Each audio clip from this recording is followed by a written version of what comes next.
दोस्तों, आज मैं आपको सुनाने जा रहा हूं धीरज झा जी की लिखी कहानी बारात की लाइट।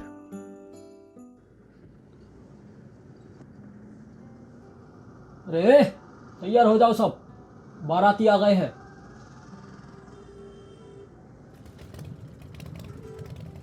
इस आवाज के पूरा होने से पहले ही जनरेटर ने अपना शोर शुरू कर दिया।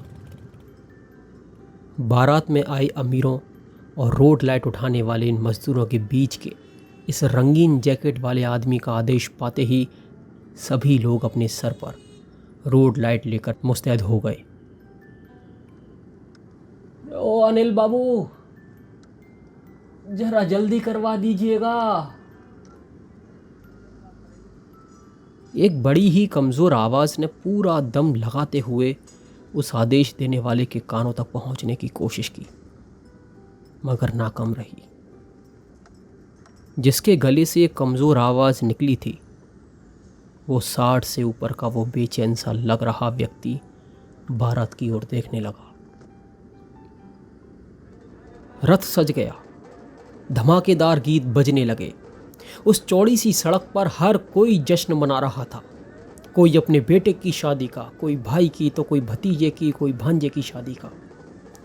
हर कोई जश्न मना रहा था। दोस्तों को छोड़ कुछ ऐसे थे जिन्हें जश्न से कोई मतलब नहीं था। वो तो बस पी हुई शराब को पचा रहे थे, ये सोचकर कि अंदर जाकर अभी और पीना है। अरे भैया, कोई पंजाबी गाना लगाओ ना, मजे नहीं आ रहे। उस लंबी चोटी वाले गोरे से लड़के ने डीजे वाले से चिल्लाकर कहा। पूरा माहौल खुशनुमा था, हर किसी के चेहरे पर मुस्कुराहट थी। तेज बज रहे डीजे में कुछ आवाजें हांफने की भी थी। नहीं, नाच रहे लोगों का हांफना कुछ अलग था। ये हांफना अलग तरह का था। 60 साल के ऊपर के व्यक्ति के सर पर 10 से 15 किलो वजनी रॉड लाइट उस कमजोर इंसान को और थका रही थी। क्या हुआ? इतना पसीना काहे आ रहा बाबा? उस खुशी के बेफिक्रे माहौल में एक फिक्रमंद आवाज गूंजी। बूढ़े व्यक्ति ने बिना पलटे जवाब दिया, अरे कछो नहीं, थोड़ा थकान लग रहा है। गाना बदल चुका था और बारातियों के नाचने का स्टाइल भी। दूल्हे की गाड़ी कुछ आगे सरकी थी।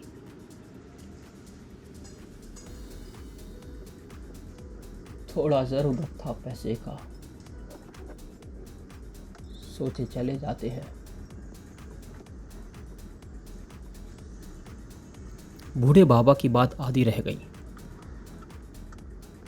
ए रामधन, देख के चलो, लाइट गिर जाएगा तो हमारा नुकसान करोगे तुम। ये वो आदेश देने वाला व्यक्ति बोला जिसे ठंड के मौसम में बूढ़े के सर पर आया जेठ वाला पसीना नहीं दिख रहा था। रामधन चुप हो गया। एक नसीब वाला वो है जो पालकी में जाता है, और एक बदनसीब वो है जो पालकी उठाता है। कभी ये पंक्तियां बचपन में सुनी थी, मगर ये दृश्य आज सामने चल रहा था। हर तरफ खुशी थी, लेकिन ये लाइट उठाए कुछ चेहरे ऐसे थे जैसे अंधेरे में खड़े हों। इनके लिए बारातियों के महंगे कपड़े, उनका नाचना गाना, खुश होना कोई मायने नहीं रख रहा था। इनके लिए ये मेहनत है जो इन्हें रोज करनी होती है, और बदले में 150-200 रुपए पाकर घर चले जाना होता है। दूल्हे वाली गाड़ी पंडाल में प्रवेश कर गई। रथ पर बज रहे गीतों का शोर शांत हो गया। रामधन ने भारी लाइट सर से उतारकर अपनी दबी हुई खांसी को जो आजाद किया, तो 10 मिनट तक दम न ले पाया। सांस लौटते ही उस आदेश देने वाले के पास पहुंचा। उसने पैसा लिया और टाइम पूछा। अभी 9:30 ही बजे थे। रामधन भागा। मन में एक अजीब सी बेचैनी और फिक्र थी, मगर वो बूढ़ा आदमी अपनी सामान्य चाल से कहीं तेज चल रहा था। इस समय ऐसा अक्सर उन शहरों के शराबियों के साथ होता है जहां 10 बजे के बाद दारू नहीं मिलती। लेकिन रामधन को दारू नहीं, दवा चाहिए थी। उसकी सांस में सांस आई जब उसने देखा कि मेडिकल स्टोर बंद नहीं हुआ है। दवा लेकर वो घर की तरफ भागा। लगन तेज था। आज हर मोड़ पर एक शादी थी और शादी में रामधन जैसे बेचैन कई लोग। रामधन अपनी कोठरी पर पहुंच गया था। दरवाजा खटखटाया। पड़ोस में रहने वाली 12 साल की बच्ची पिंकिया ने दरवाजा खोला।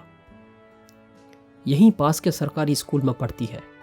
स्कूल से आने के बाद वो रामधन के घर ही ज्यादा समय गुजारती है। जब से शर्मिला रामधन की पत्नी बीमार हुई है, तब से वो बस सोने ही अपने घर जाती है। दाई कैसी है? रामधन ने हांफते हुए सबसे पहले यही सवाल पूछा। ठीक है, मगर देह गर्म है बहुत।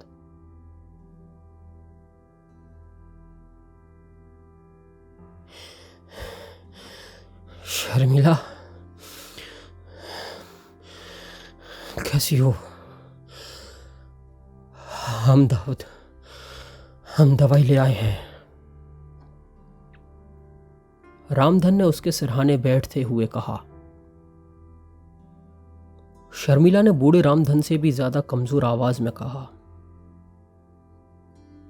दम धर लीजिए, जरा पानी पी लीजिए, सांस उखड़ा है तुम्हारा। हाँ, जरा झटक के आए हैं ना, तो थोड़ा सा उखड़ आया है। काहे जान आफत में डालते हैं। मियाज नहीं सही था आपका, फिर भी चले गए।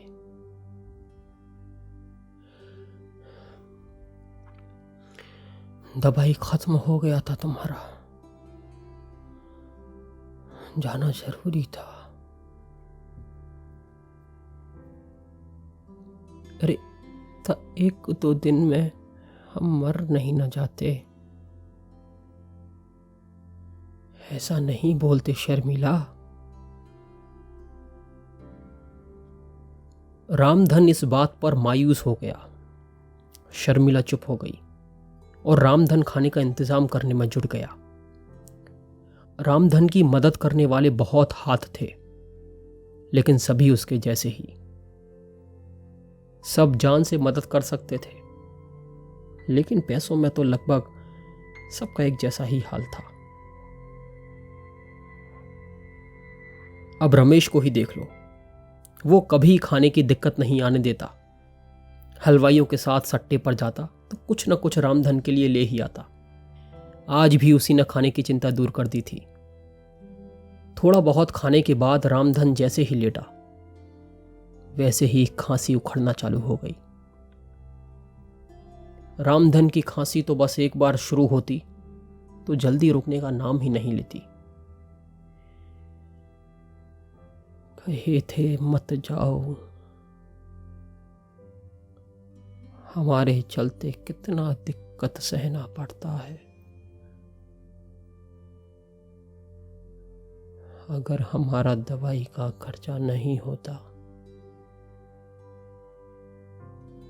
तो पेंशन से ही काम चल जाता।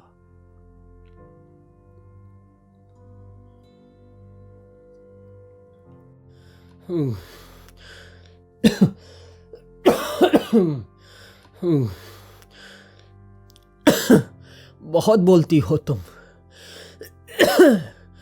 कल को हम बीमार हो जाएं तब भी ऐसे ही कहोगी। तो अभी कौन सा ठीक हो।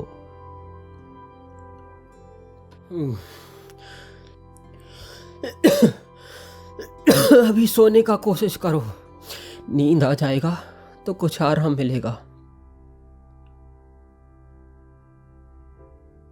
आराम शब्द सुनकर शर्मिला मुस्कुराई। कुछ बोली नहीं, बस आंखें बंद कर ली उसने। दोस्तों, ये थी धीरज झा जी की लिखी कहानी बारात की लाइट।